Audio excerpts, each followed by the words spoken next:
Hello, beautiful people of the internet. Welcome back to the Games and Culture Podcast, episode 29. I'm pretty sure. I think you're right. I'm Because last pretty confident this time.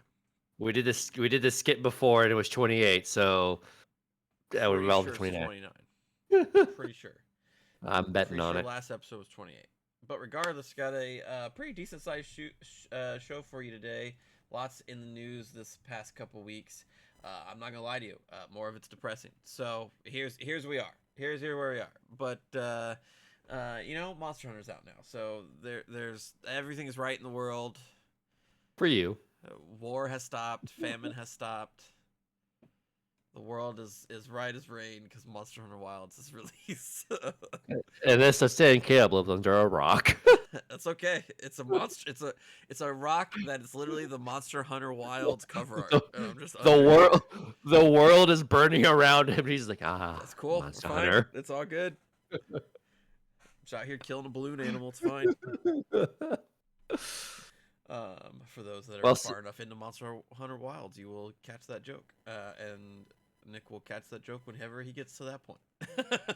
I just got to the character creation screen. Where he will be for the next 5 hours. More than likely. Well, since we're talking about it, we might as well just go into it. What do you think of Monster Hunter so far? It's fantastic. I'm gonna stand on my soapbox here for a little bit when it comes to Monster Hunter. I really hate gatekeeping just as a general practice, but in the Monster Hunter community, it seems to be so rampant. This game released. It's not perfect. I'm not gonna say it's perfect or anything.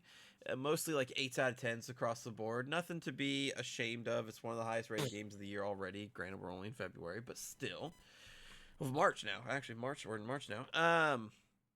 But there is this subset of Monster Hunter, I can't even call them fans, that hate any kind of accessibility given to these games. These games used to be brutally hardcore RPGs, and nobody bought them.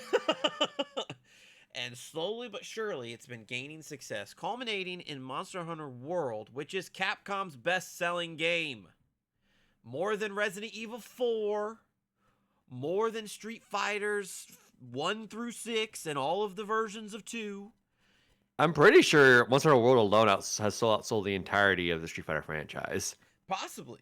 It is Capcom's best-selling game. Monster Hunter sits in the same echelon as Resident Evil in terms of pinnacle Capcom franchises. No, I agree with that. I mean, it's not one I personally give much of a care about. I'm more into Street Fighter and Resident Evil, but I fully acknowledge that it's a trio, and that's that's the third part of the trio.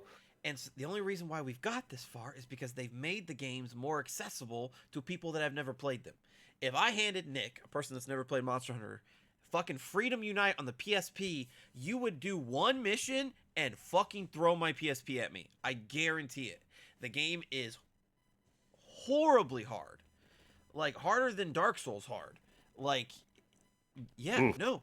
The game does not hold your hand. The game goes, there's this giant fucking monster. He's going to kick your ass now. Figure out a way to beat him. Like, the reason why hunts have 55-minute timers was because it literally took 55 minutes back in the day. And so all of these people that are saying that all this accessibility is bad and we should just go back to the OG Monster Hunters, you all are stupid, because if that was the case, Monster Hunter would be dead here in the West. 100%. You wouldn't get your Monster Hunter games. So if it's too easy for you, or if it's, not what you wanted, then don't play it. But don't sit there and say that Monster Hunter is worse off because of it, because no, it's not. It's alive and one of Capcom's best-selling franchises, which is why we continue to get these fucking games. No, I mean, I agree with you on chill the fuck out.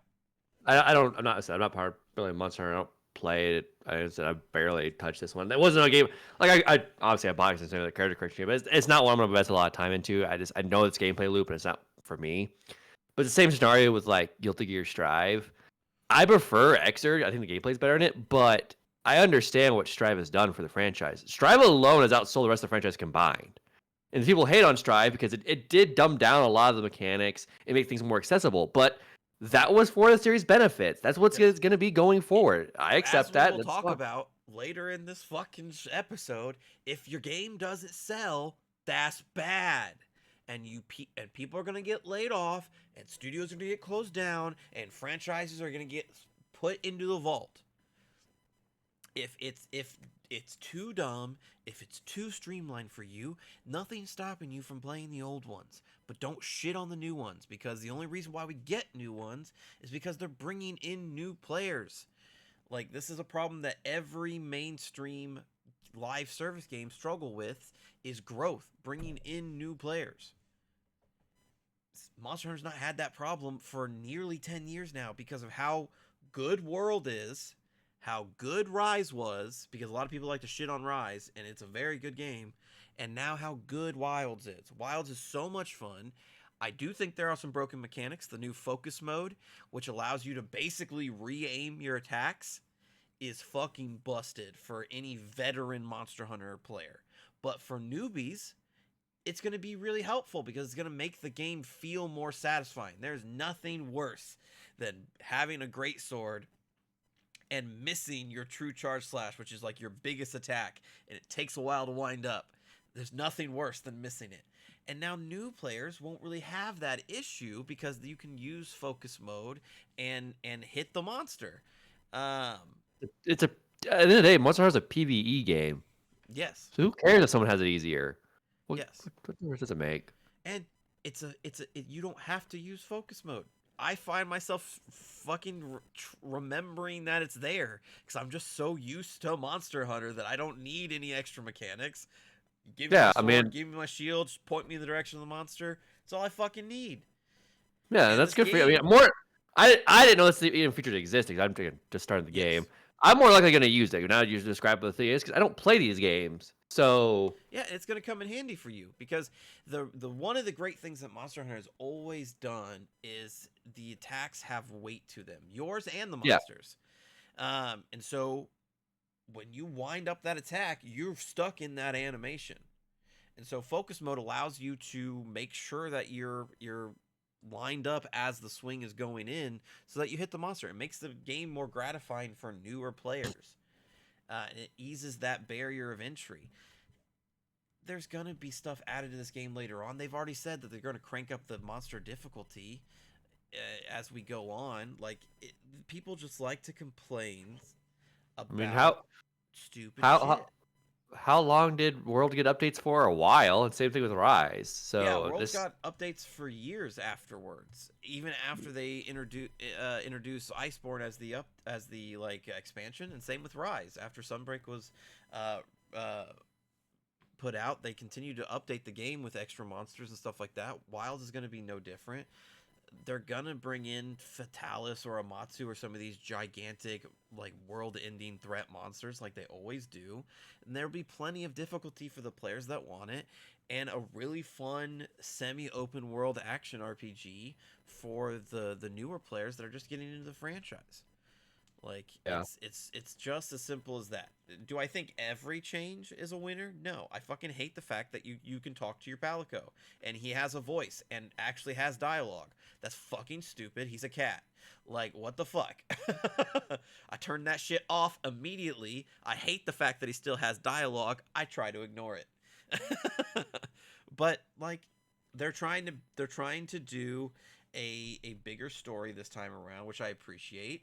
Um, at the same time, I also hate it because I just like, I want to fight the next monster. Can you just point me in the direction of the monster? Oh, we're sitting in the cutscene. Okay, all right, okay, okay. But like, that's just because I like the mechanics of Monster Hunter and I like the gameplay of Monster Hunter. Hopefully, the story does get compelling and good as we go through, because then it'll yeah. be worth it. But overall, I really love the game. I will say this is a legitimate complaint though. The fuck crossplay has ruined this game. It has That's a win. made it has made the systems to like join up with people so fucking hard it's not even funny. So in the other Yeah. Monster Hunter games, you would just go to the gathering hub and the other people would just go to the gathering hub after joining your lobby and you could see them and you can post quests and do quests together. That was how it was done. Because of crossplay, you have to like you have to add them as a friend first and then join a link party, which like basically links you guys together, but in your own servers that you're still in. And then one of you has to do an environment link to pull the other two or three people into your world, because since it's semi-open world now. And it's so complicated, and it doesn't work half the time. And thank God they've already announced that they're adding the Gathering Hub in a later update, because it's fucking stupid. These games are supposed to be played cooperatively. Why do we just have a, what's your username? Okay, I added you. Here's an invite. Come hunt with me. I was gonna say, like, I'm not even gonna call it that. It's Crossplay's fault. That's just bad dev design. Like, that's just bad design. Because like, Helldivers has crossplay, and it just, what's your thing? Invite you. Okay, now I'm in my ship. Let's go, Helldive. Yes. Like, that's just a bad design philosophy. I don't know why. Again, I'm gonna use it was the same way in the beta, and I was hoping that they would fix it by the time for this, by the release, and they have not. It's a crapshoot. Like, when I was playing with my good friend Carlos and his girlfriend Maddie last night, it took us like 15 minutes to get joined into the same instance so that we could see each other and start taking on hunts together. Aren't you all on PC? Yes. So again, yeah, that's just bad. That's just bad design. Because even like, it reminds me of, or go back to Guilty Gear. One of the things they don't do well is their lobby system is dog crap. Like, it's literal dog shit. And it's like, this is not a crossplay fault. This is a, what were you thinking? Just make it simple. Let me hit a button, invite somebody. We're good to go. Yeah, I don't understand why this got to be this bad. Like, all you had to do was look at every other crossplay and be like, okay, they just have a username. They add the username, they join up with you. I have no idea why it's set up like this way. Marvel Rivals? Yeah. Literally. You gave me your username. I fucking added you. I invited you. We could play together. Like, it's not rocket science. No, it's not. Like, I don't understand why it had to be these like 5-step equations just to play with somebody, no matter what system you're on. It's not even crossplay, because all of us have PCs. So it's literally just like, I just want to invite you. Why? And Steam invites. So like, if I go that route, Steam invite just adds you to the link party, and you still got to invite them to the environment link. And depending on what they are doing, determines whether or not they can join you. Jesus Christ. Yeah, because we had a thing where we ended up in my environment link, but Maddie couldn't take on the next quest in her line because she was in my environment link. So we had to disband and let her make the environment link so that she could take on the next quest, because she was a little bit behind me and Carlos were. Like, Rise, you just join somebody and then you could do whatever you wanted. If somebody wanted to take on a separate quest, fine. If you just want to join up with that quest, you could do that. Like, there were no limitations, and I just don't understand why there's limitations here. Like, why are we putting unnecessary guardrails and unnecessary steps just to play a cooperative game? Like, this game is supposed to be played with other people. Bruh. That's just someone wanted to reinvent the wheel when the wheel was prevented for a reason, and has never been improved upon because the wheel design was perfect. Yes. A little bit more about Monster Hunter Wilds. It's no secret though that this is a runaway success. So selling well over 1 million copies just on PC on day one. Immediately breakout hit. I'm really excited to hopefully see like what the first opening weekend numbers were in terms of like total sales. I think it's possible it's in like the 3 million kind of like window, which would be Spider-Man levels of success. But just looking at Steam specifically, it took less than 7 hours being live to crack 1 million players. Okay, I'm not surprised on this. I guess we're just talking about Wilds now. We can circle back to other things in a minute. I've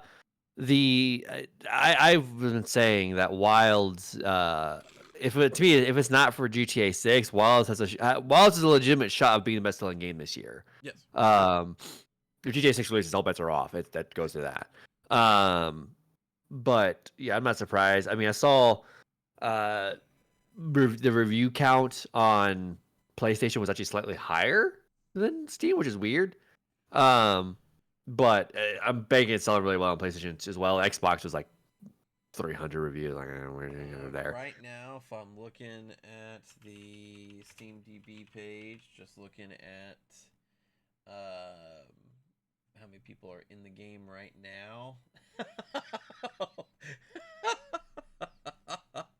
Oh man, I didn't expect that many. I expected it to be less. 825,253 people right now. Jesus Christ. um, yeah. So, how quickly it has risen. It overtook Cyberpunk 2077 to become the 7th most played game ever on Steam. So, with Dota 2 in its sight, not too far away from it, and I think it will go higher today as the weekend. We are in We're the peak weekend now, time for the so weekend, so I think it will even possibly go higher. So, just great. I'm really enjoying the game. It's a lot of fun. I love having 2 weapons. That's the best thing. That's the best thing the game could have done, is let you have 2 weapons. Because it's so good to switch mid fight and kind of switch up your tactics depending on the monster that you're fighting. It's just great. It's a great game. Go out and buy it, play it. It's a good game. Good game. I'm sure a lot of you have already Hashtag bought good it. game. Hashtag good game. Speaking of good games, before we move on from this like what we're playing section, Well, I haven't know what I'm playing. I It know, has been you. I know. You're gonna talk about the betas and stuff. Yeah. Yeah. So I'm gonna finish up with mine because Okay. I'm over here Okay. playing the fucking top tier AAA releases over here. The things that people want to hear about. Fucking. The other thing I'm playing is Pirate Yakuza. I've not played it yet. God, I need to start playing Yakuza. Yeah, I really do. See, I would have forgave you for last year's delay in our videos. That's still ongoing. If you were playing through Yakuza, like I would have forgiven you for that. But you picked Life straight. But at this point, I'm ready to go now. So. I mean, I could go now. I have already made my top 10. I could go now. I'm just trying to finish up Final Fantasy VII. Yeah, I could go now. I beat like 17 games last year. Like I was on my P's and Q's last year. I was not. So. Yeah. But also playing Pirate Yakuza. It's very good. It's very fun. Very funny. I think my biggest complaint right now is they gave Majima amnesia. So like they could have just made this a new character. It's because I'm not even getting to see the Majima-ness. I need to see the Majima. That's the whole point. You put Majima in the main character slot, give me Majima. You're giving me an amnesiac. The gameplay is really, really fun and frantic. It feels like all of the action Yakuza games. I feel like it's cranked up just a little bit more than the normal ones because I think they leaned into Majima's wackiness, and so where everybody else is, straight up martial arts, he's just like demon out of hell. So I do think that fits. A lot of people dog on this game for the reused assets. That's how fucking it's a Yakuza game. Out.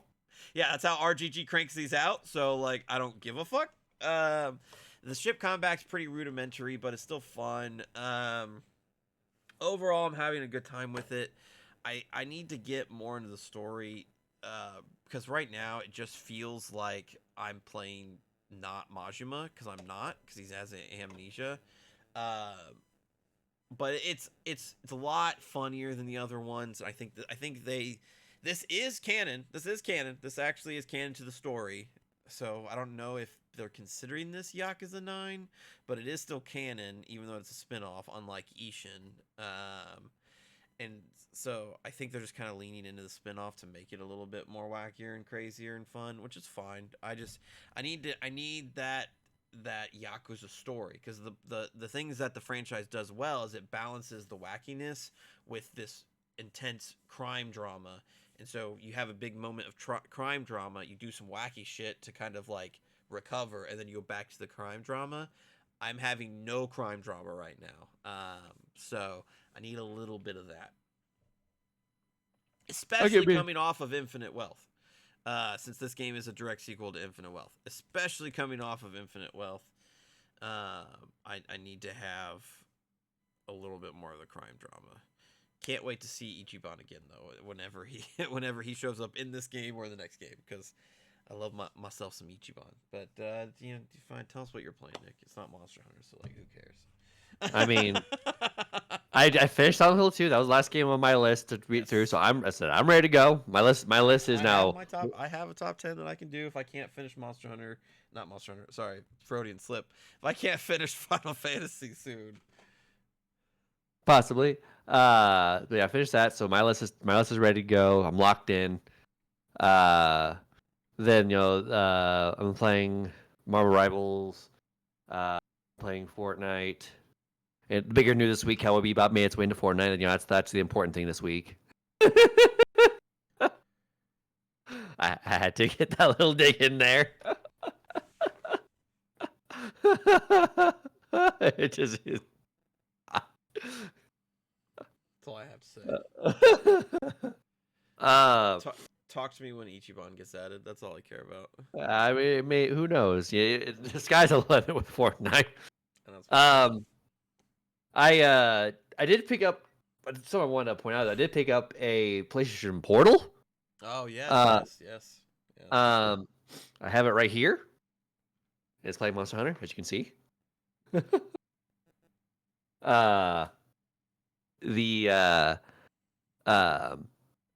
try thought. It actually works better than I surprised. I was expecting it to, like, a lot better. Because I just tested it out like at my job, and I was on my phone's mobile hotspot, and my PS5 Pro is wired in, and I didn't feel any lag whatsoever. There may have been a couple frame stutters here and there, but I think it may have been the game itself, because I was playing on natively on my TV. There's a couple moments in the game where like these little maggot bugs are like crawling up the walls everywhere. Very, very creepy, disgusting game if you're into horror. But they're I know you're not, so you're probably like, no, I'm good. Yeah, there's multiple moments like that in the game. And notice that there's a couple frame hiccups when that happens. There's just a lot of bugs on the screen at once. So, very surprised how well it does its job. And it feels really nice in the hands, like super nice. What's the weight compared to like the Steam Deck? Is it heavier than the Steam Deck, or is it a little bit lighter? Lighter, I would say it's lighter. Okay. It feels better to hold than Steam Deck. I think it's because this is a DualSense that's been ripped in half and then with a screen put in the middle. Yeah. So I'm holding a normal controller in a sense. But I had my doubts about it too, as you did when it first announced, and I didn't pick one up until they released a new color for it. But it was selling really well. It was people who I really like who have one speak well of it. So I was like, okay, I'm gonna see for myself what this thing's about, and it turned me around. So I'll give it credit's due. Yeah, I mean, it just makes sense with your PlayStation 5 Pro being your main gaming device these days. I just looked up if Monster Hunter Wilds has cross progression. It does not, so I have no need to buy a PlayStation Portal. No, yeah, you don't. I don't think it runs very well on your Steam Deck. No, I heard you can't even. You can't. Yeah, no, it doesn't. Oof. I mean, honestly, for you, it's probably for the best, because if it was, Pirate Yakuza will never get finished. So at least I can play. I'm forced to play Pirate Yakuza in bed or at work or what have you, and then Monster Hunter Wilds all the rest of the time. So, I got a chance to play a couple betas. I got to play the Sonic Racing Crossroad beta, and then I got a chance to play the Fatal Fury Sea of the Worlds beta. I'll start with the Sonic one because I feel like that was the more interesting of the two. They did a really good job with it. Like, honestly, I feel like they're really trying to gun for being an actual competitor to Mario Kart. Granted, no one will ever do that just because Mario Kart is just a household. But like other franchises have attempted to do that, and they've all been just like the most blah slop imaginable. This is not slop. This is actually like they're making a genuine attempt at it. So credit where credit's due. I mean, of course, it's Sonic trying to be the one trying to compete against Mario like old times. Yeah. but they did to change from the last one because like previous Sonic racing games, like there were speed cars, acceleration cars, and like handling cars, but only certain characters could handle certain cars. This one is they let open the floodgates. You can put whatever character into whatever type car you want, and you can customize them like crazy. So you can put Sonic into a power car if you want to. So it's interesting. The crossroad mechanic's pretty cool. How it works is whoever's in first at the start of the second lap determines what's to happen because you have these two rings. One ring is a predetermined one. The other ring is random. So the pack leader can decide, well, I can go take my chance, or I can just go what I can see.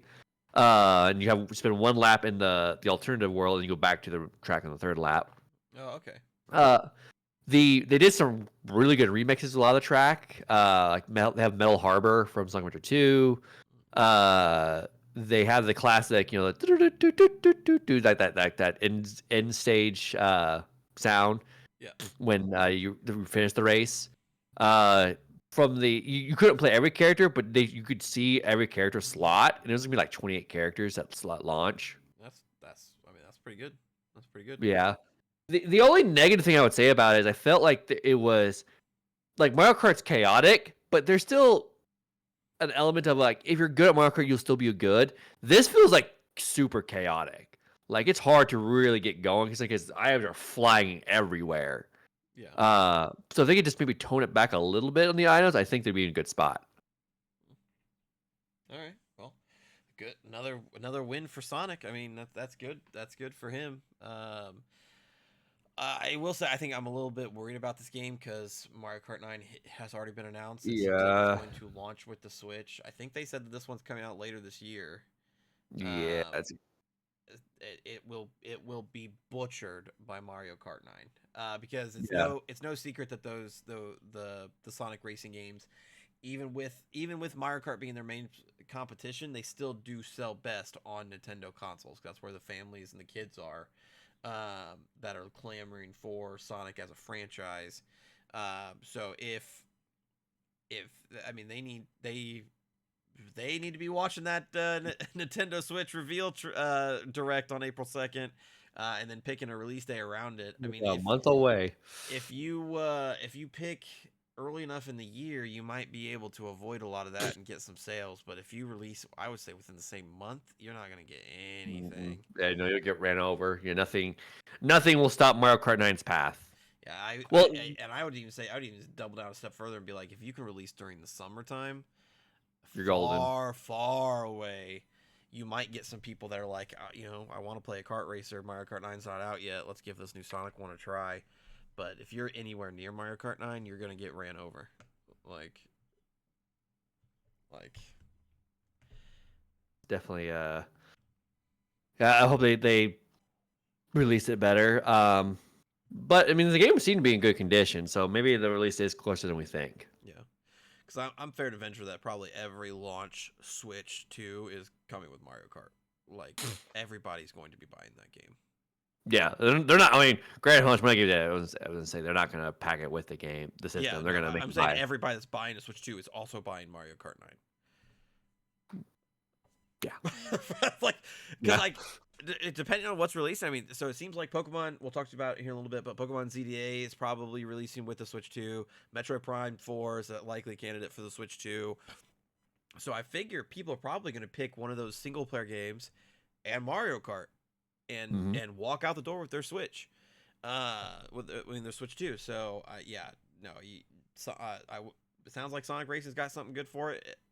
You need to preserve that by releasing away from Mario Kart. You can challenge Mario Kart, but don't do it directly. Yeah, and also too, and what might happen too, if you release it early enough in the year, you can put it on sale for the holiday season, and really start to rake in some dough there too, for the Christmas time. So. But you also said you played Fatal Fury? Yes. I'm a little more downer on this one than Sonic. I was a little surprised with that. Gameplay wise, it's fine. Like it's fully SNK game. I like some ideas about it. The issue I have, some other fighting games betas do this, is they don't put a practice mode with the beta. Like I get you need to test that online. I get it, but what's gonna happen? This will happen with the Fatal Fury thing. Is I want to try some of these new characters, and I can't practice them in a safe lobby. So or the practice room. So I go to a match to practice to try out this character. I just get mollywopped because I don't know this character. Yeah. So like for God's sake, put the fucking practice room in the betas. I get you need the daddy testing, but all it succeeded in doing is well, then I just don't want to play this right now. I'd rather play Sonic. That doesn't help you anything. Even if you need the online data, it still would still behoove you to put a practice mode in, because then people are gonna practice the character, find one they like, and stay playing the game longer. Mm-hmm. So you're this isn't the first fighting game that's done this, but like stop it. Like put the practice room in there. The menus are kind of bad. Like it's very obtuse. Like it's they're going for a stylized thing, but in Persona 5 you are not. Granted, the stylized is not Persona 5 style, but I'm just using that as an example of a stylized menu that still works pretty well. This is a stylized menu that does not work well. Yeah. So it's very how things are framed, how things move is just like I mean, the art style is really good. I said once you're actually playing the game, like it feels fine. It feels kind of what I expected it to be. It's just the things around that core were a little. And that game comes out when exactly? April. End of April. Ooh, not a lot of time to clean that up. The menus I don't think are going to get cleaned up. I mean, the practice room will be there when the game launches, obviously. Yeah.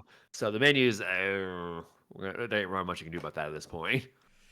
Well, damn, Battle Fury, dead on arrival.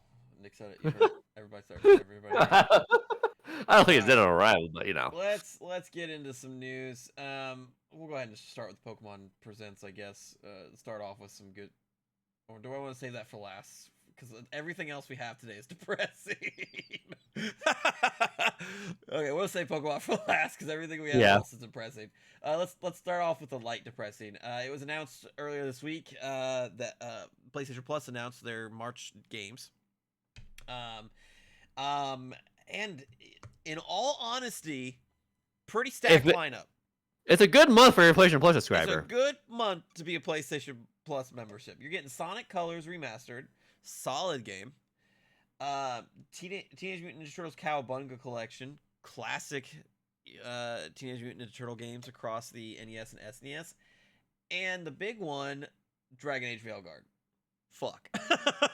4 months after its release, and it's going to be free with PlayStation Plus. So brutal.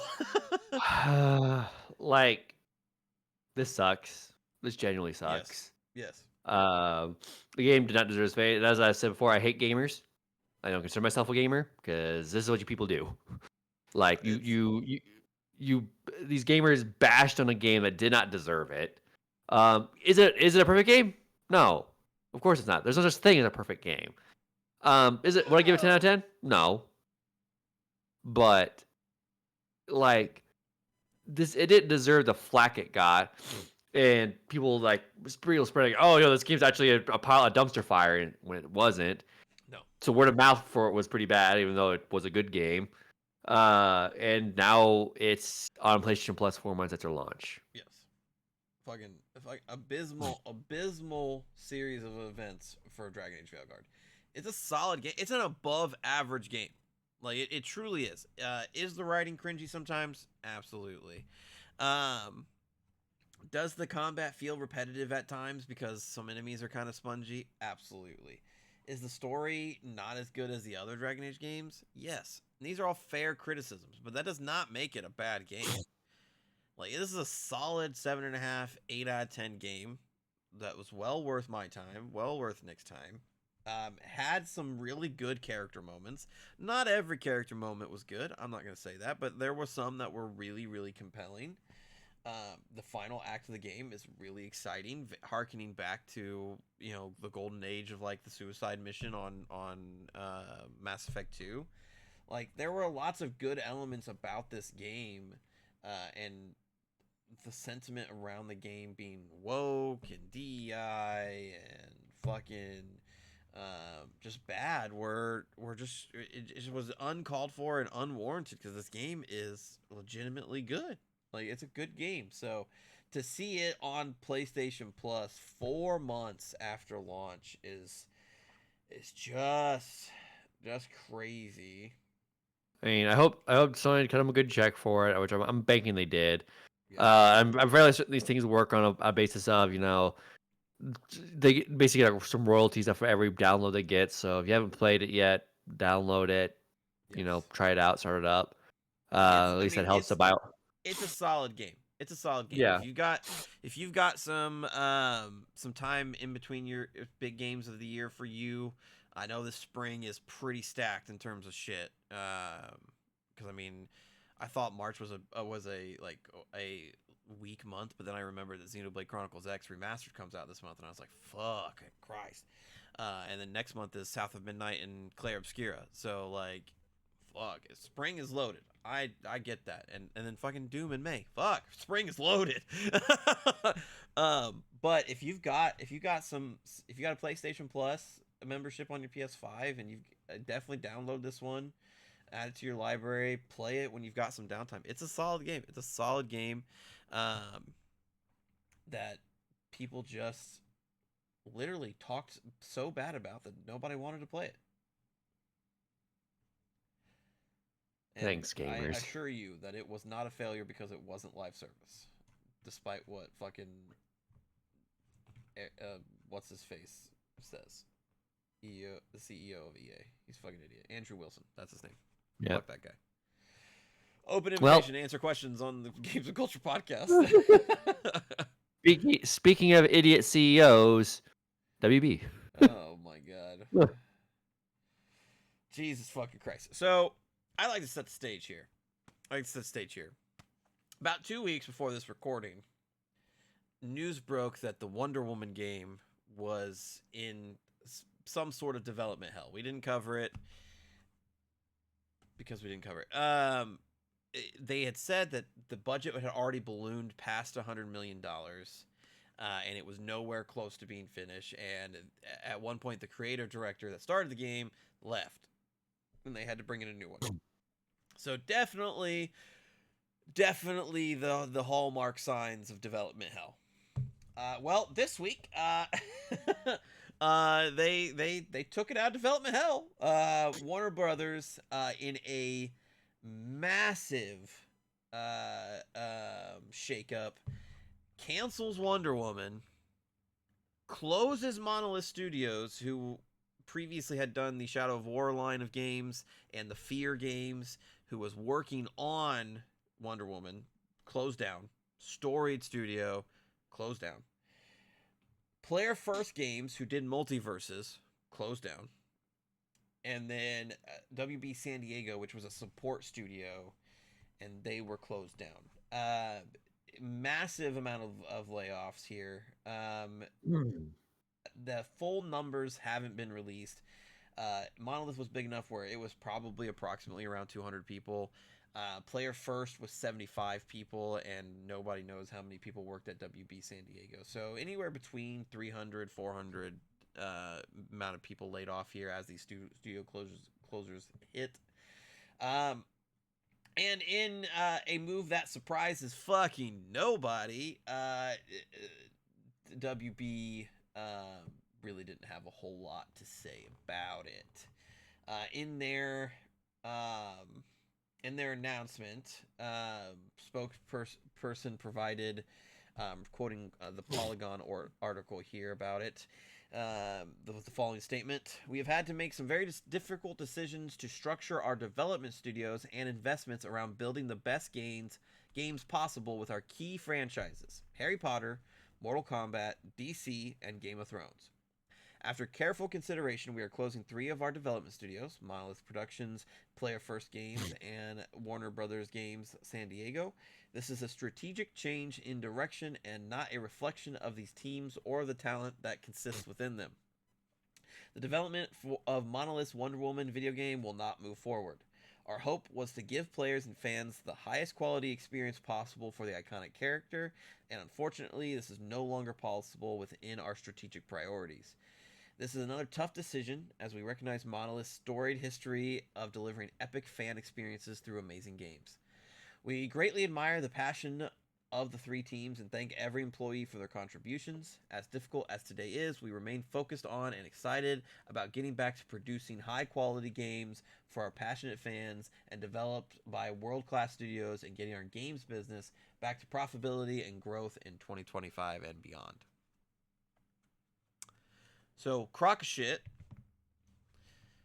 We need to focus on our, franchises like DC. But canceling a Wonder Woman game. She's part of she's part of the Trinity of DC. We need world-class games from world-class studios. Close a storied franchise studio. Yeah. So let's back up a little bit. Monolith in 2014 made Shadow of Mordor, a action RPG set in Middle Earth, Lord of the Rings franchise, and in it was this inventive system called the Nemesis system, which basically meant that you had these like rivals, and depending on your actions, whether you like maybe they got away when you were trying to kill them or whatever, they would remember that, gain, like become stronger, and like you would see the real-time effects of your actions. Super cool. Shadow of Mordor was nominated for a bunch of Game of the Years awards in 2014 because of the Nemesis system. They brought it back in 2017's Shadow of War. Everybody still loved it, resulting in WB patenting the Nemesis system in 2021 so that nobody else could use it. And reportedly, they were working on putting it in Wonder Woman, and now it's all gone.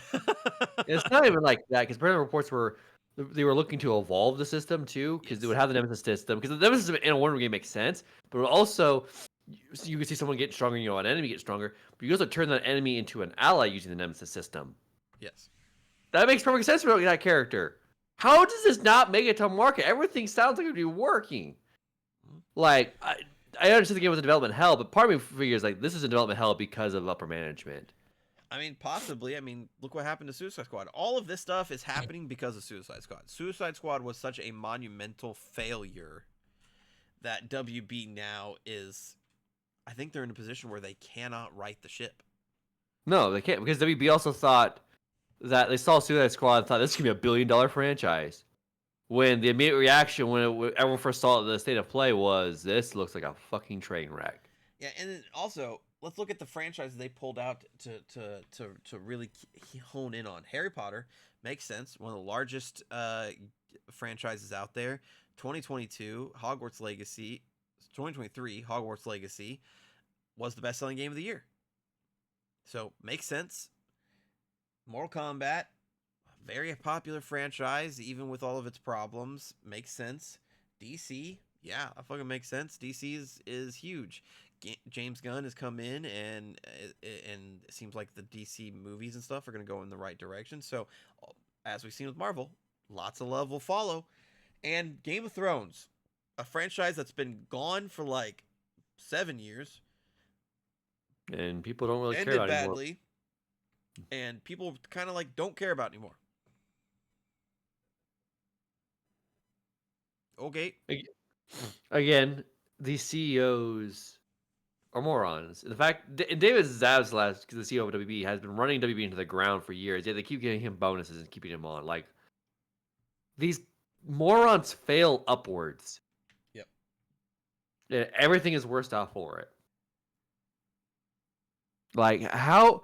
Again, a Wonder Woman game made by the storied Monolith Studios, using the Nemesis system and evolving it so Wonder Woman can turn her enemies into allies, which fits her character. Like, this sounds like a home run. You could have just let Monolith alone. They probably would have cooked you and gave you a possible Game of the Year contender. And now, not just Wonder Woman canceled, but Monolith is gone. Yep.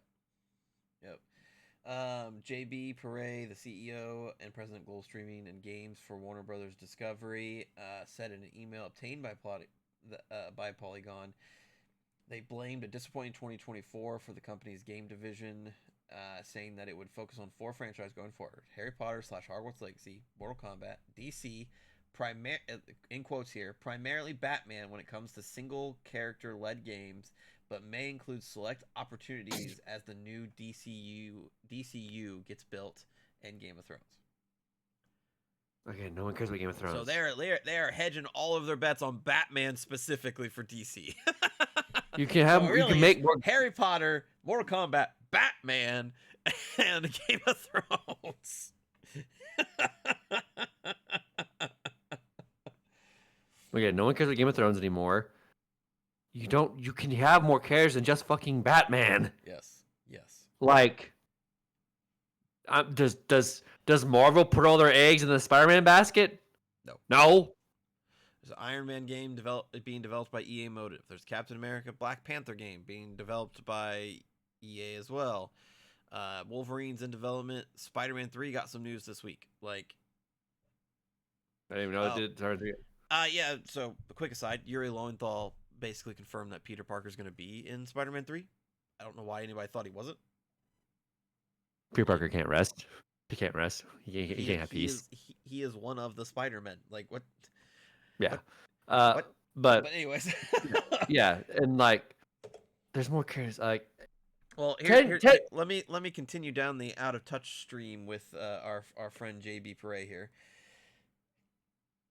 He said further in his email, in addition to focusing on fewer but bigger franchise, Perret said Warner Brothers Games aims to return to growing its mobile games revenue, as well as regain our credibility and swagger at producing great games. You just torched that second thing. Huh? They just torched that second thing. Well, he also just calling it swagger is crazy to me. Like, this is a fucking company email where you are announcing people are leaving the company, and you're talking like you're Gen Z. Like, what the fuck? Didn't say swagger? No one says swagger anymore. But Perret said of recent releases from WB Games, the product market fit and quality of too many of our releases has really missed the mark. We need to and will do better for our fans first and foremost, and also because regaining that credibility is critical to us securing even more investment in games in the years to come. Perret wrote, getting our swagger back, said it again for a second time, happens at one high-quality game release at a time, and our financial credibility gets rebuilt one fiscal quarter at a time, delivering what we said we would deliver and no big negative surprises.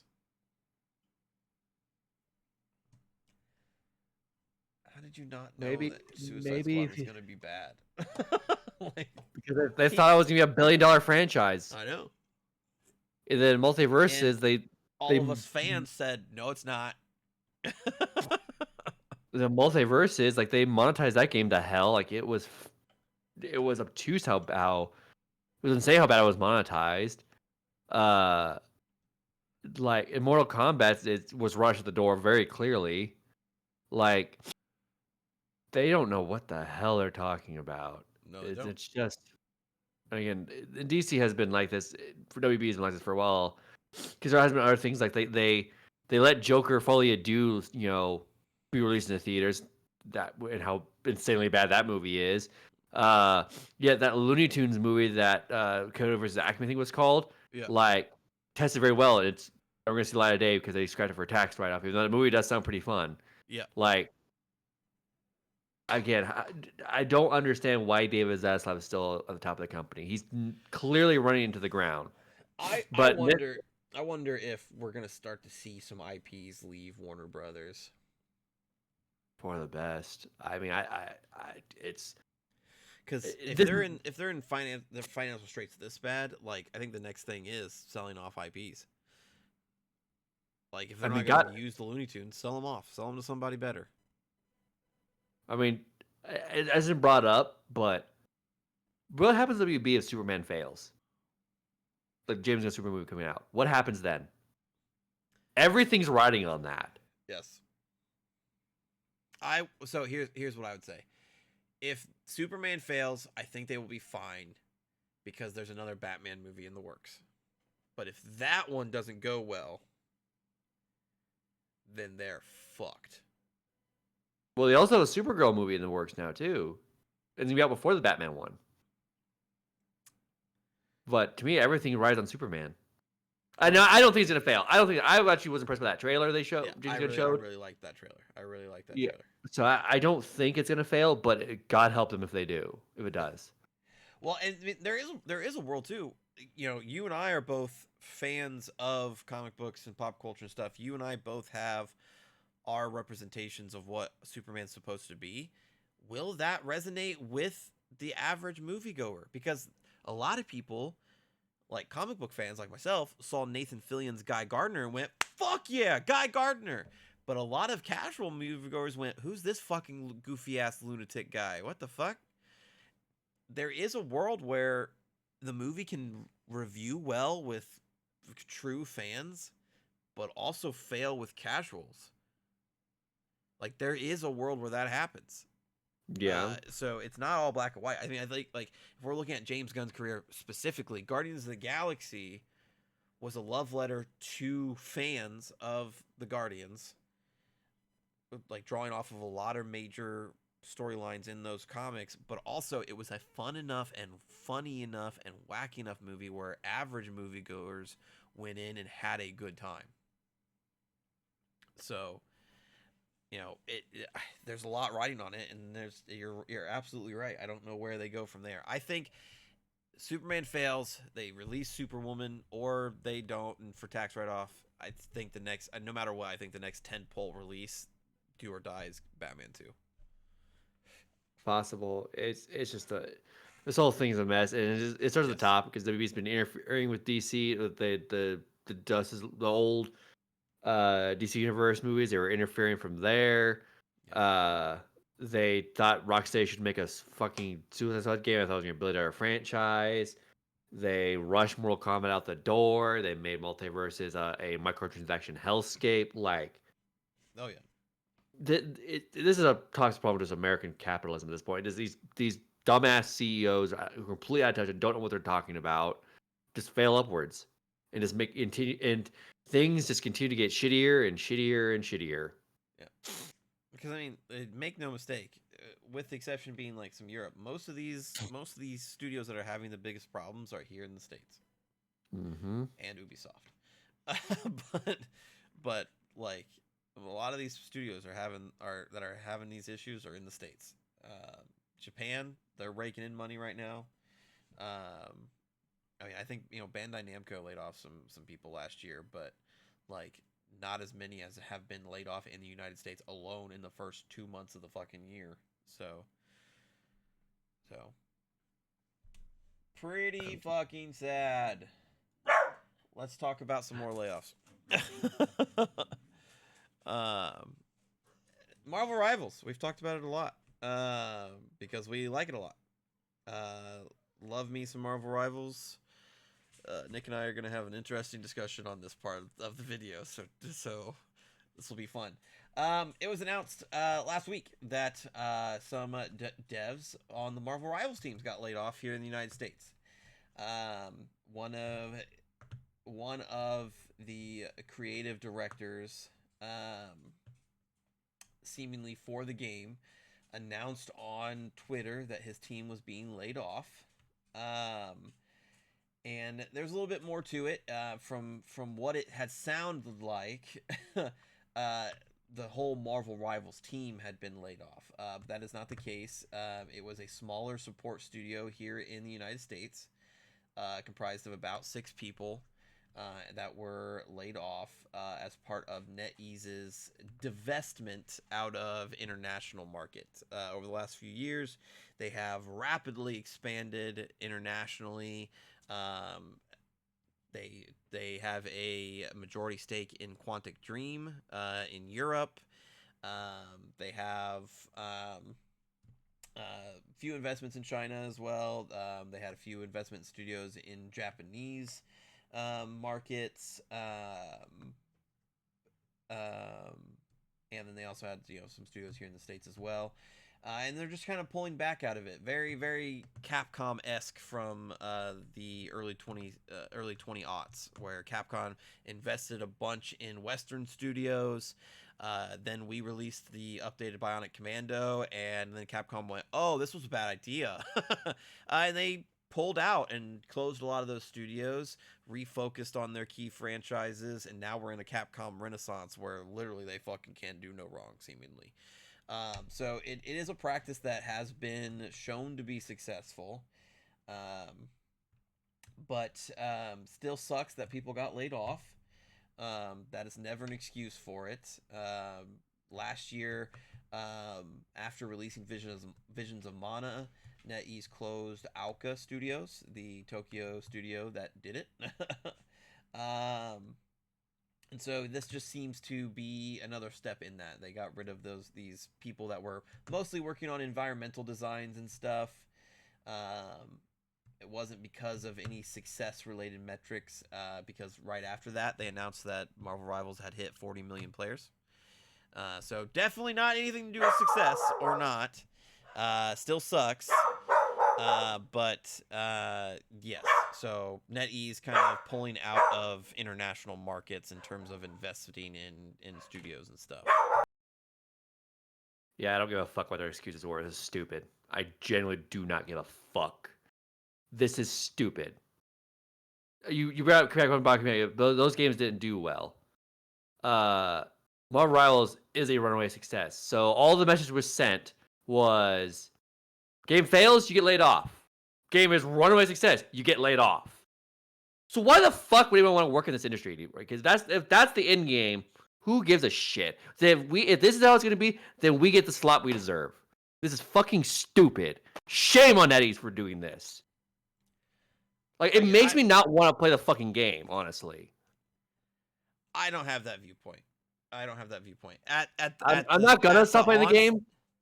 I'm not gonna stop playing the games. A lot of people want to play it, but it fucking I think less of them. I genuinely think less of them. I don't. This is so. It still sucks these people laid off. Let me make that explicitly clear. Still sucks that these people got laid off. They didn't deserve it, but it is very common practice when a studio ships a game and releases a game. Typically, you do see a round of layoffs or people get moved around and shuffled. After you release a game, you don't need this full big QA team, so most of the time people get let go and moved on to the next project. This studio had done what they needed to do for Marvel Rivals, getting it out the door. The main studio in China is still fully staffed, still fully ready to support this game. This seems like it's very run of the mill in terms of reducing staff heads, since because you need all that staff to release the game. That's why these people were hired by NetEase in the first place and were retained up to this point. And so once they didn't need them, they let them go. This is very customary in the games industry. I'm not saying it's right by any means, but you definitely need a much bigger team for development and launch than you do for maintaining it. To me, they know this. They knew this was shitty from the outget, because they used the thing in Human Torch's announcement about, here's how they play, and then hit the layoff thing right underneath that. So they knew what they were fucking doing. Well, I even think that there's something dubious about that. I do not think this would have blown up if the creative director or whatever his role was didn't go out on Twitter. I think he was explicitly looking for sympathy and exploiting the game's success, because exploiting the game's success. He helped make it. Yes, I know, but this wasn't like a layoff out of malice like WB's was. This wasn't a layoff because of mismanagement. This was a layoff because we don't need the staff. It's a layoff because of greed. 6 people's salary is not enough to move a percentage in a book's numbers. That's what I'm saying. They don't care. All they want is more money. That's all these CEOs do. We see it time and time again. There's no excuse for it, because if we keep giving excuses, you give them an inch, they'll take a mile. Yeah, I'm not saying there's excuses around this. What I am saying is I don't think that this is that big of a deal. I think them closing down Aoka Studios in August of last year after they released Vision of Mana, which reviewed well and was on a path to sell decently, that's more greed than laying off 6 people because you didn't need them anymore. But again, even because of that tells me this was not that. This is not, this to me that incident with Tales of Mana shows that they don't do things in good faith. And to be frank, Marvel Rivals came in the condition it came out in is a traditional movie. Beyond this, Netease is kind of a shitty company. So the fact that Marvel Rivals is in actually a great spot that it is nothing short of a miracle. Netease is usually a piece of shit company. So I'm not giving any inch on this, none whatsoever.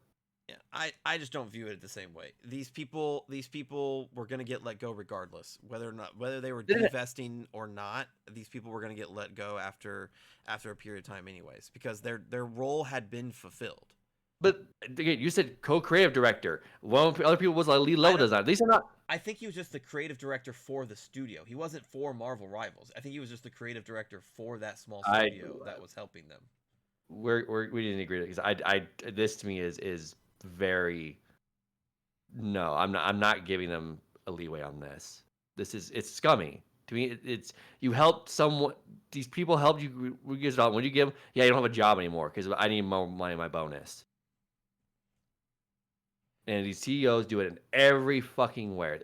But again, six people is not going to change the percentage. But it doesn't matter because all it does is show what's what you get when you erase stuff in the game. Laid off. You get again, as I just said, you release a bad game, laid off. So what's the point of working in this godforsaken industry? No, there's no point. Yeah, no, I with this one in particular, I just don't feel the same. They said it was part of a global divestment. These people had served their roles. It's very customary practice that every studio does, where if once your role has been fulfilled, you just get moved on or laid off. That's why we see studios changing heads all the time. Only like top level writers, game directors, stuff like that stay upon every project. Otherwise, they get shuffled around or let go or moved around. I don't agree with you whatsoever. This to me because if these people knew it, they wouldn't have reacted the way they did. They seem to be blindsided by this. If they knew it was just be a part-time position where they're eventually we're gonna get laid off, they wouldn't have reacted the way because they knew it was coming. But they didn't seem to know this was coming. So I don't buy that whatsoever. Well, like I said, I don't think that this is as big of a deal as people initially made it. I mean, like I said, it's very customary for people to be let go after a project's been fulfilled. I get that, but this doesn't seem like this was the case to me at all. Because if they wouldn't have said anything. Hey, my time on this project was done. Not I guess being like they were blindsided by it. Yes, but again, how much of this? Do we even know if they were blindsided by this? Because again, I think there is a level of exploitation of Marvel Rivals' success and the overall stigma. I'm not going to criticize. I'm not going to criticize a dev for exploiting something they worked on when it's the CEOs who are exploiting the devs. I'm never going to do that ever. I don't think this is an exploitation. You're saying he's exploiting it though. No, I'm saying the Netease. I don't think there's any exploitation. They fulfilled the role. They were let go. But you're saying the devs exploiting like the. I think so. Because again, the director Thaddeus Sasser on his LinkedIn said, "My stellar and talented team just helped deliver an incredibly successful new franchise in Marvel Rivals for the Netease games, and we were just laid off." It just has that particular tone. Again, it's only 6 devs, and I'm not going to say that a dev is the one exploiting something like that. No, I'm not going to do that.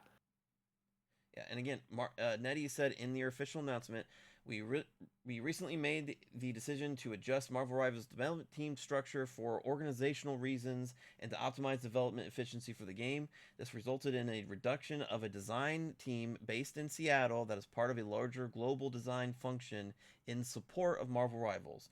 We appreciate the hard work and dedication of those affected and will be treating them confidentially and respectfully with recognition for their individual contributions. It's like I said, it's just part of a reduction design team because they don't need them anymore because now they're maintaining. They're not They're not they're I not making anymore. They're we're going maintaining. around in circles on this because we're gonna have to agree to disagree. I Well, don't agree with. then you need to go on the record saying that every studio needs to be held accountable because every live service game is just maintaining. Fortnite's team, I guarantee you, has gone There's been through layoffs. multiple reductions and Shit, rehiring and reductions and rehirings. I've chastised them for that too. It's every studio. It's every Yes, I'm studio. aware, and I don't buy in this specific story that they were aware this was gonna be the case. They it comes across to me like they were blindsided by this, and it just comes across to me as NetEase being greedy. I This mean, doesn't seem like usually the this devs isn't. are blindsided by this. That's what I'm saying. It's like you can't just hold one publisher accountable when I'm it's not literally holding one pleasure everybody, account from for it. Sony to I think I don't. the only one that I can say that's probably not, and it's probably because they're so secretive, is Nintendo. But everybody does that. Where that's why these QA teams across the nation are unionizing because they I oftentimes get let go. I don't do that, and you know that. I'm not saying you do that. I'm just saying that we need to acknowledge that this is not exclusive to NetEase, who you are like saying is a shitty company when it's usually like every company. Yeah, and how many times have I told other shitty companies? The only time I ever excused a layoff was the one a couple weeks ago when it was fucking what was the name of the studio? Shit, I don't remember that one, but the Iron Galaxy, I think it was, who Yes. generally seemed like they were on hard times. Yes. But the other ones, no. I've never given anyone better the doubt on this ever. Like I said, I think this is just a customary reduction. I don't think that these layoffs were made out of any kind of greed or malice. I don't agree whatsoever. You need less hands on board to maintain something rather than to make something. No, I don't. I just don't agree with it whatsoever. And that's fair. That's fair. We can agree to disagree, but this, like I said, this reminds me a lot of Capcom in between 2009 and 2013, where they were closing Western studios that they invested in left and Yeah. right.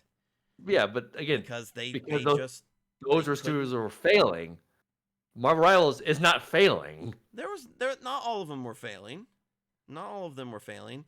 The studio that produced Lost Planet, those games reviewed really, really well. They just didn't sell really, really well. So That's failing. So Capcom was not a good. Because If you're not selling, we just had a story about Dragon Age Inquisition not selling well and it not being a failure. So that's what I'm saying. You're twisting my words, dude. No, I'm not. Yes, you are. No, I'm not. Lost Planet is a really cool franchise that reviewed really, really well, all three games, but didn't sell well, and so Capcom divested. Yes, that makes sense because it didn't sell well at the end of the day. That's what's going to matter to them. So it makes sense. Capcom was not in a good position back then. Marvel Rivals is doing well. That's the difference.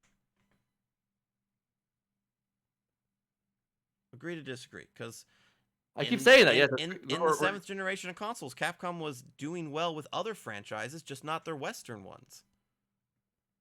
There was some other things where Capcom was not doing well through that period of time in terms of like maybe like 2007ish, but around 8, 9 they started taking a nosedive in a lot of places. Because Street Fighter X Tekken, which they made, failed. Well, yes. Resident Evil 5, 6 didn't do very hot. They didn't review well, but they sold well. Well, I mean, they sold. We're losing things. I don't know. We're getting really heated. Let's move on. Okay. Yeah. So last up here we can do is the Pokemon Presents to palate cleanse out of all of that just terrible news for the week. Pokemon Day was this past week. Every February 27th, Pokemon celebrates Pokemon Day. 29 years old this year. It'll turn 30 next year. Hopefully they have some big plans. Unlike what Nintendo did for Zelda's 30th and 35th, but hopefully Pokemon will do better. And so we got just their general round of updates for all of their mobile titles and stuff like that. The show kicked off with Pokemon Go news. The Pokemon Go Tour is Unova this time from Gen 5. Pokemon Masters has some new versions of May and Brendan and Steven coming. Who the fuck cares? Pokemon Unite announced 3 new characters: Suicune, Alolan, Raichu, and Alchemy. Pokemon Sleep, Cresselia and Darkrai are coming to Pokemon Sleep. I don't know what that's gonna be like because you're sleeping. So like whatever. Pokemon Cafe Remix. Some new Pokemon are coming to that. Pokemon Concierge, which is a Netflix series about a Pokemon hotel that's getting new episodes later this year. Pokemon trading card game. Mega Evolutions are coming back to the Pokemon trading card game in line with Z to A. Notice how I'm really not talking about a whole lot of things other than mobile games. Pokemon Trading Card Pocket got a new subset called Triumphant Light. I've already pulled the chase card out of it, so that's exciting. Pokemon Scarlet and Violet are getting some new raid missions. And if you, they showed a special code that if you put into the mystery gift, you get a special case for your Rotom phone. Again, notice how I'm not talking about a lot of non-mobile shit right now. So let's get into the two new announcements. So they announced a new project called Pokemon Champions. It was leaked like a month and a half ago as some new multiplayer Pokemon project. And it is straight up just battling. So it's going to be available on phones and Switch. And I think it's designed to be like the computer program called Pokemon Showdown, which is like a free battle simulator where you can make your own teams, use all different variety of items and stuff like that. It's very successful. A lot of Pokemon streamers and stuff utilize Pokemon Showdown because they don't have to spend all the time breeding and like maintaining the Pokemon. They can just like switch up their teams. This looks to be a little bit like that. They did mention that you can catch Pokemon in this game, so I don't know what that's going to look like. They didn't show anything besides the battling. They did say that your Pokemon home will connect to it, so you'll be able to bring Pokemon from all of your Pokemon games into it. And it looks like it's just going to be a battle simulator. And again, it's going to be available on mobile devices and Nintendo Switch. No release date given, but definitely interesting. They're really leaning into the amount of mobile games they have. Because with Pokemon Champions, they have 1, 2, 3, 4, 5, 6, 7 Pokemon mobile games currently available right now. 6 currently available, 7 with Pokemon Champions. So I don't know if this is a sign of things to come, but like there's a lot of investment in the mobile space. Eight Pokemon mobile games, because there's a full trading card mobile game as well, in addition to Pocket. I mean, those games have made money, so I'm not too surprised, and it's probably not difficult to get other studios to make them. I mean, I'm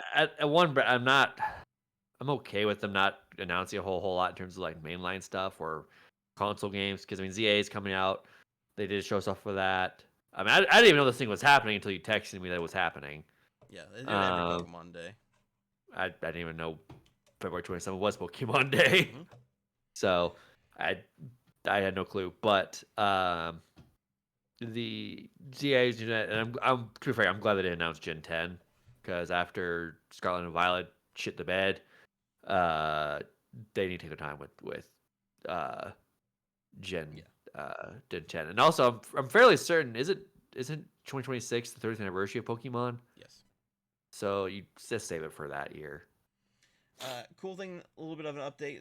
It's a little way smaller, but a little bit cool. All of the Pokemon games now will be localized in Latin American Spanish, including the card game. So that's cool.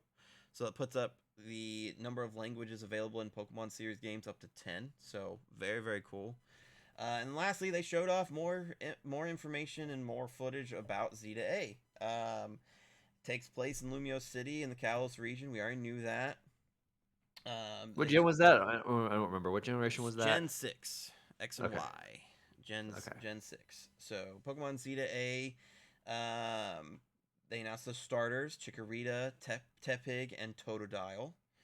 I'm starting Totodile because he's literally my favorite starter. So aside from Charmander, so fabulous news for moi.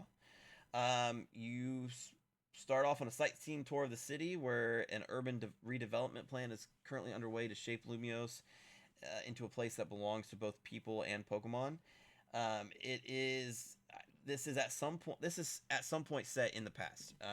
This is another prequel region, like Pokemon Legends Arceus was, because at this stage in the game, Lumio City is not the giant hub that it is in Pokemon X and Y, and there's some characters that are alive that should be dead.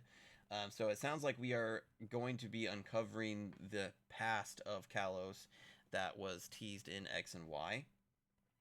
Mega Evolutions coming back. They showed off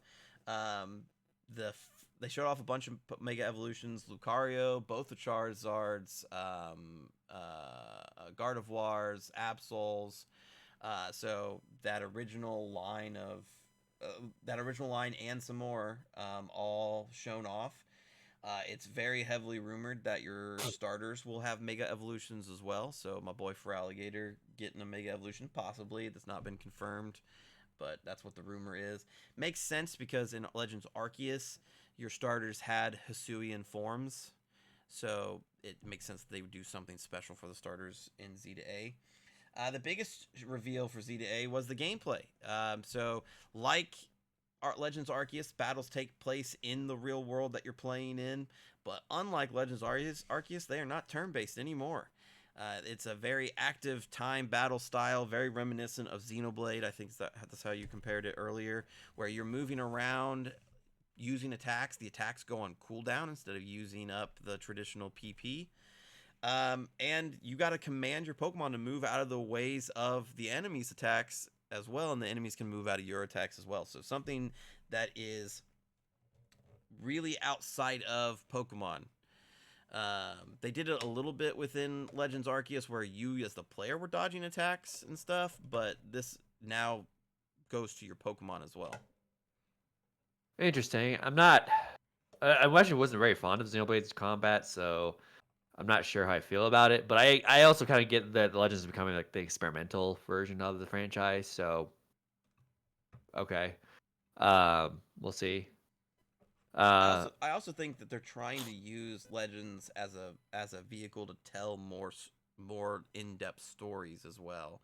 I don't know Yeah. necessarily how the gameplay impacts that ability to do so, but it is something that is across both of those is experimental gameplay styles and trying to do more storytelling. No, that's what it seems like. So, I mean, I'm somewhat interested in the game, so we'll see.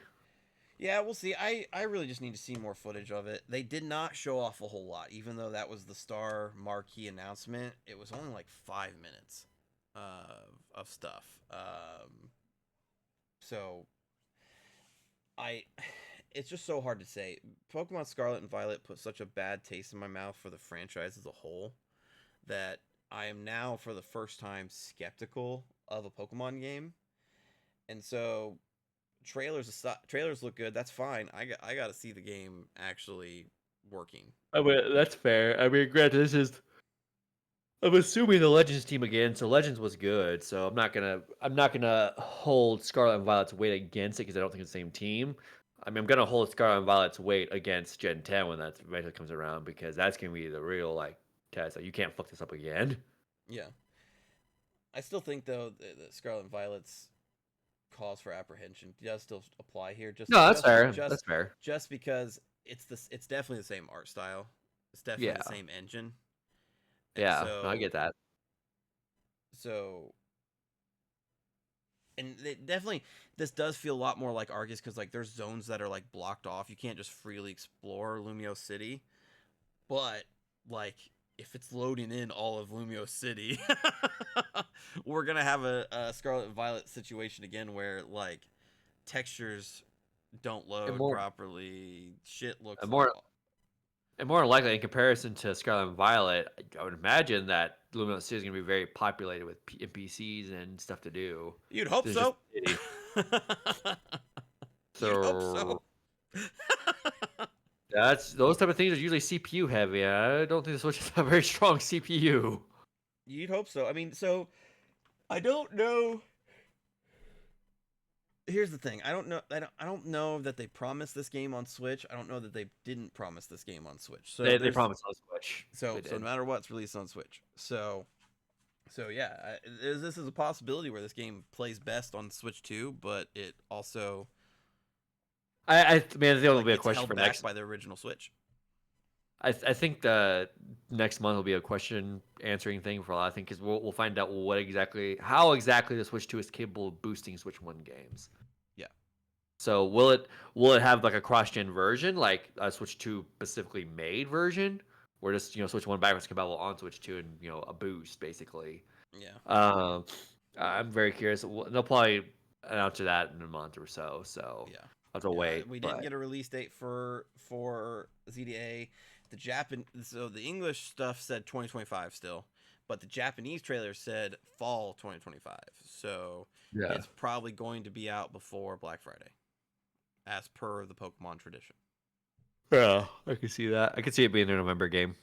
Yeah.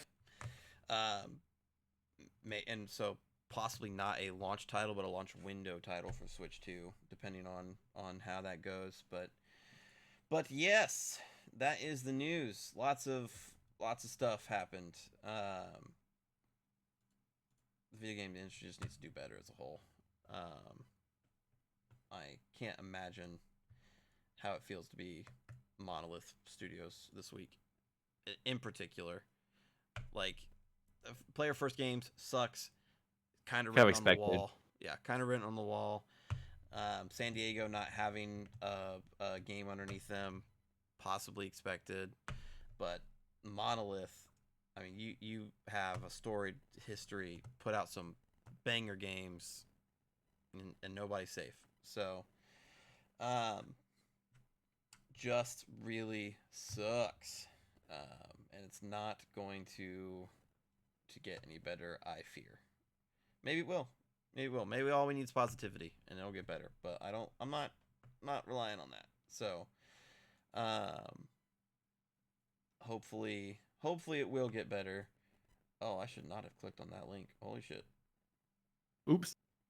No, apparently there's a Spider-Man Magic the Gathering set.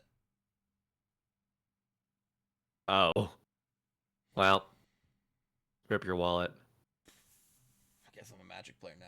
Regardless, let us know in the comments. Have you played any of Monolith's games? Shadow of War, Shadow of Mordor, Fear in particular. AI really really good in that game. How do you feel about the Marvel Rival stuff? Are you still playing? Are you disappointed in them? Are you gonna pull away from it, or are you just on my train of Monster Hunter Wilds from now or forever? Let us know in the comments, and we will see you in the next episode. Thanks so much, everybody. Adios.